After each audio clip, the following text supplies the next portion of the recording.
ẹ̀ka àsára ẹlẹ́kejì tí mo fẹ́ sọ ń bẹ̀rẹ̀ àárín great Nigerian student àrùn yìí ṣe mí ó dé bá olúgbọ́n faramọ́ ó dé bá àrẹ̀sà faramọ́ ọ̀rọ̀ ọgún rẹ̀ má gbà fún wọn rárá o wọ́n ti kidnap student méjì láàrin Ògùn state lọ́dọ̀ gọ̀vnà Oyíbíríbírí lọ́dọ̀ gọ̀vnà Port Harcourt tó wà lẹ́kọ̀ọ́ wọ́n kidnap àwọn méjì náà ní Ìkòròdú tó gbà 38 million ọ̀rẹ́ ọwọ́ wọn kí ni gọ́ọ̀mẹ̀ntì ń wò kí là ní gọ́ọ̀nà lù fún advice tẹ́mi náà wà fún yín sí Nigerian student tó wà ní Ògùn state gbogbo skúlù àti secondary o primary o everything shut down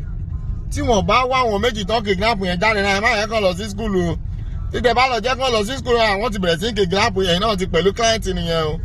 àwọn bandit gangan ló yà olórí burúkú àwọn ló fọ́ǹbù àwọn small client náà lọ ń gbé ó yẹ kàn lọ gbé gọ́vnà orin gbìm àbí kàn gbé deputy kàn gbé senator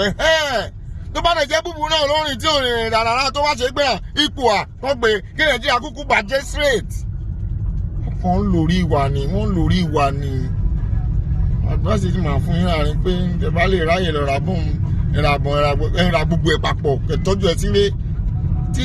tó bá ń bọ̀ fẹ́ wá bá yín jà tó bá mọ̀ pé yín náà ní bọ́ǹbù nílé kò ní wá bá yín mi ní kẹ̀rà bọ́ǹbù o àmọ́ tó bá mọ̀ pé yín náà ní bọ̀ nílé